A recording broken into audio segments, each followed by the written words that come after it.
সেটা মাঝে মাঝে বলে দিতেছি যে এইভাবে সব করবা, তুমি মনে মনে হিসাব করতে হবে, মুখের হচ্ছে স্পিড আনতে হবে, ঠিক আছে?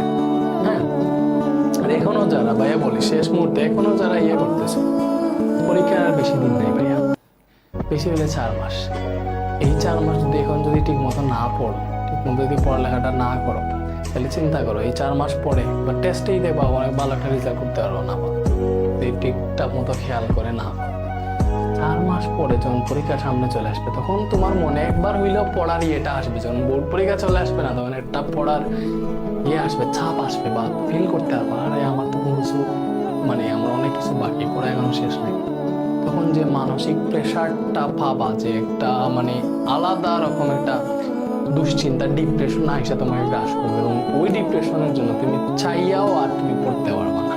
তুমি চাইবা পড়ার জন্য, ওই যে ডিপ্রেশনটা আসবে, যে পরীক্ষার 15-20 দিন আগে মনে হয়েছে যে আমার এখনো সিলেবাস শেষ হয় না, এখনো আমাকে মন দিয়ে পড়তে হবে, না পড়তে পারবো না, রেজাল্ট অনেক খারাপ হবে। তুমি বুঝতেছো না? তুমি চিন্তা করো তোমার রেজাল্টের জন্য তুমি যতটুকু না লাঞ্ছিত হবা, তার থেকে বেশি তোমার ওই যে পাশে বসা আন্টিদের দ্বারা তোমার আম্মা আব্বা বা তোমার পরিবারের যারা আছে তাদের বেশি এখানে, তারা বেশি আঘাত পাবে। তারা তোমার প্রতি কি এক্সপেকটেশনটা রাখছে এটা একটু ভাবিও।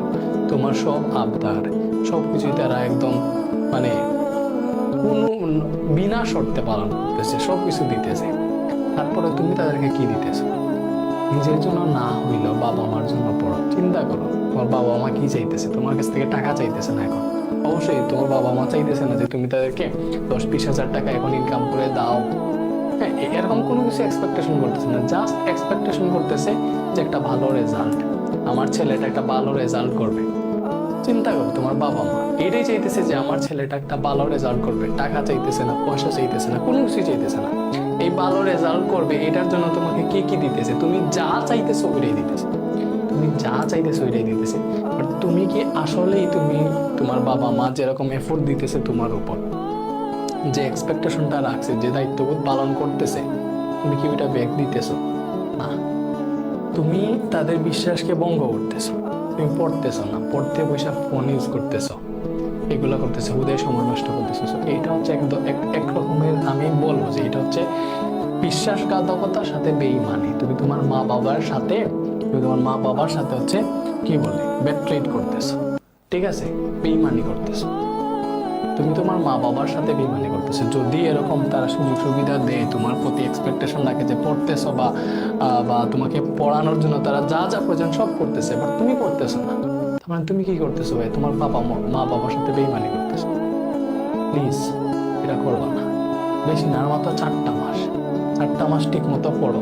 প্রতিদিন বেশি না, 8 ঘন্টা 10 ঘন্টা পড়া লাগবে না, প্রতিদিন অ্যাটলিস্ট 4 ঘন্টা পড়ো, ঠিক মতো পড়ো। ওই 4 ঘন্টা মনোযোগ দিয়ে পড়ো, দেখবা ভাইয়া, দেখবা তুমি 4 মাস পরে দেখবা তোমার সবই কমপ্লিট হয়ে গেছে, তুমি মোটামুটি A+ পাওয়ার মতো তুমি যোগ্য হয়ে বসে আছো, ঠিক আছে? বাট এখন এই সময়ে আর মানে হচ্ছে মানে টেস্ট পরীক্ষা চলে আসছে, মাত্র 15-20 দিন আছে, এখন আর মানে অবহেলা করার সময় না। এখন সময়টাকে কাজে লাগাও, নাইলে অনেক বেশি পস্তাতে হবে, বুঝছো? এটা তোমরা ফিল করতে পারবে, এক সময় পারবে যে ভাই এখন বলতেছি না, মনে হবে যে এইটা আবার মানে কে এসে বক করতেছে।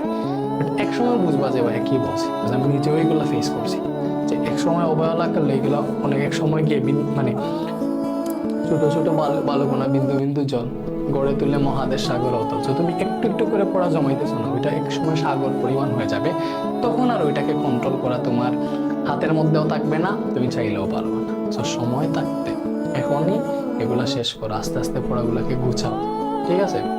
অতীতে যা হয়েছে ভুলে যাও, তুমি চাইলেও অতীতকে চেঞ্জ করতে পারবা না, ঠিক আছে? অতীতে পড়ো নাই, ওইগুলার কথা চিন্তা করিও না, বর্তমানে পড়ো। হ্যাঁ, তুমি চাইলেও অতীতকে চেঞ্জ